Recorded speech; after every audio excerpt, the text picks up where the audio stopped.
القرار اللي هز العالم لما الصين قالت لأ.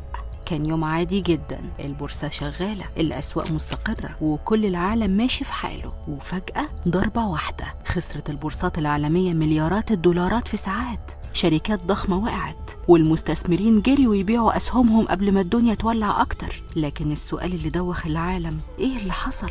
مين اللي ضغط على الزرار؟ ليه بتلعبوا في عدادات العالم؟ الإجابة كانت كلمة واحدة: الصين. الصين خرجت بقرار بسيط في شكله لكن خطير جدا في معناه. قالت من النهاردة هنفرض قيود على تصدير العناصر الأرضية النادرة. يمكن تسمع الكلمة دي وتفتكر إنها معادن عادية، بس الحقيقة دي المعادن اللي العالم كله عايش عليها. تخيلوا معايا كل التكنولوجيا اللي حوالينا، من الموبايل اللي في ايدك للطيارة اللي فوقك لسلاح الجيش الامريكي نفسه، كل ده بيعتمد على المعادن دي. والكارثة ان الصين هي اللي ماسكة السوق كله تقريبا، يعني حوالي 80% من الانتاج العالمي والتكرير في ايديهم. القرار ده معناه ايه؟ تعالى وانا افهمك. كبارات العالم شكلهم مش هيجيبوها البر. بص يا سيدي، يعني لو الصين قفلت الحنفية العالم كله هيعطش، الشركات هتقف، المصانع هتتعطل، والاسعار هتولع. ولو القصة دي استمرت فترة طويلة يبقى العالم داخل على أزمة تكنولوجية كبيرة جدا. مش هنلاقي شرايح للكمبيوتر، ولا مكونات دقيقة للطيران، ولا حتى أجهزة اتصالات متوفرة زي الأول.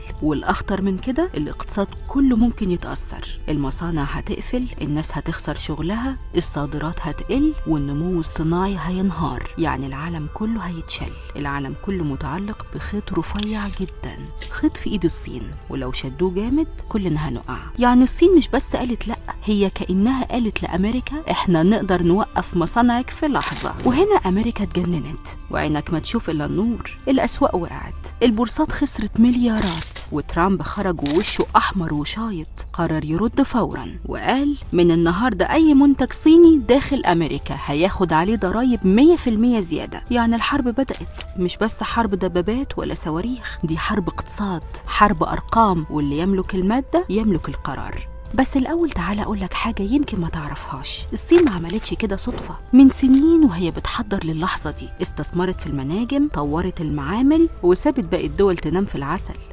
زي ما بقولك كده. ولو القصة دي كملت مش هتبقى قصة اقتصاد ولا بورصة، دي ممكن تغير شكل العالم كله. يعني لو الصين فعلا كملت في اللي هي ماشية فيه أو شدت أكتر، المنافسة بين الدول مش هتفضل زي زمان، لا، دي ممكن تتحول لحرب تانية خالص، حرب بالعقول، بالأرقام، بالتكنولوجيا. بس استنوا، قبل ما نقفل الحكاية لازم أوضح لكم نقطة مهمة جدا. الصين لما قالت هتفرض القيود دي ما كانتش بتمنع التصدير كله زي ما الناس فهمت، لا، القرار موجه بالأساس للقطاع العسكري. يعني الصناعات المدنية زي العربيات والموبايلات والاتصالات لسه ممكن تاخد العناصر دي، بس بشرط لازم تصريح خاص من الحكومة الصينية، وهي اللي تقرر توافق أو ترفض حسب المصلحة. يعني ببساطة الصين بقت هي اللي ماسكة المفاتيح، تفتح الباب لمين وتقفله في وش مين. وده معناه إن كل شركة في العالم دلوقتي لازم تبص ناحية بكين وتستأذن قبل ما تتحرك. تخيلوا بقى، قرار واحد قلب موازين العالم كله. ومش هقول لكم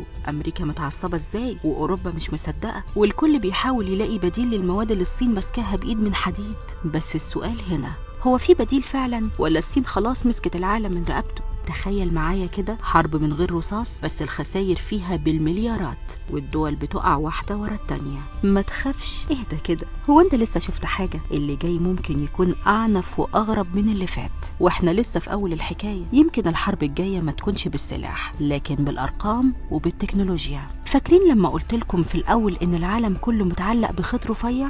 أهو الخيط ده لو اتقطع هنشوف اللي عمرنا ما كنا متخيلينه. تفتكروا الحرب الجاية هتبقى حرب جيوش ولا حرب تكنولوجيا واقتصاد؟ اللي أكيد عارفينه إن العالم اتغير، وكل ده بدأ من قرار واحد في مكتب صغير في بكين. اللي جاي أخطر.